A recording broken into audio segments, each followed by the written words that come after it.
দেশের অর্থনীতি পুনর্গঠনে অন্তর্বর্তী সরকারকে চলতি অর্থবছরে $3.5 বিলিয়ন অর্থ সহায়তা দিতে আগ্রহী বিশ্বব্যাংক।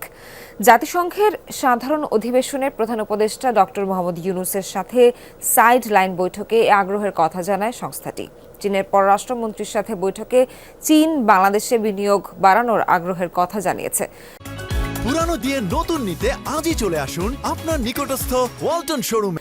বিদ্যুৎ ও জ্বালানি সোলার বিদ্যুৎ অবকাঠামো উন্নয়ন করতে চায় তারা। অন্যদিকে জুলাই বিপ্লবের আগে পরে মানবাধিকার পরিস্থিতি নিয়েও পূর্ণাঙ্গ তদন্তের অনুরোধ করেছে বেশ কয়েকটি মানবাধিকার সংস্থা। জবাবে আওয়ামী লীগ শাসন আমলে আয়নাঘর সহ গুম খুনের পূর্ণাঙ্গ তদন্তের মাধ্যমে বিচার নিশ্চিত করা হবে বলে আশ্বস্ত করা হয়েছে বাংলাদেশের পক্ষ থেকে। এছাড়া জলবায়ু বিষয়ক অনুষ্ঠানে যোগ দিয়ে বাংলাদেশের সার্বিক চিত্র তুলে ধরেন ডক্টর মোহাম্মদ ইউনূস।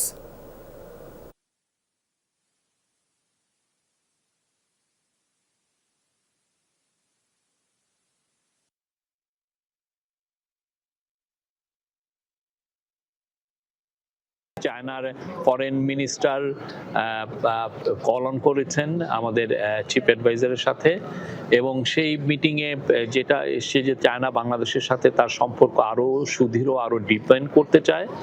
এবং চাইনিজ ফরেন মিনিস্টার আমাদের প্রধান উপদেষ্টাকে প্রেস করলেন, বললেন যে উনি চায়নার খুবই পুরনো একজন বন্ধু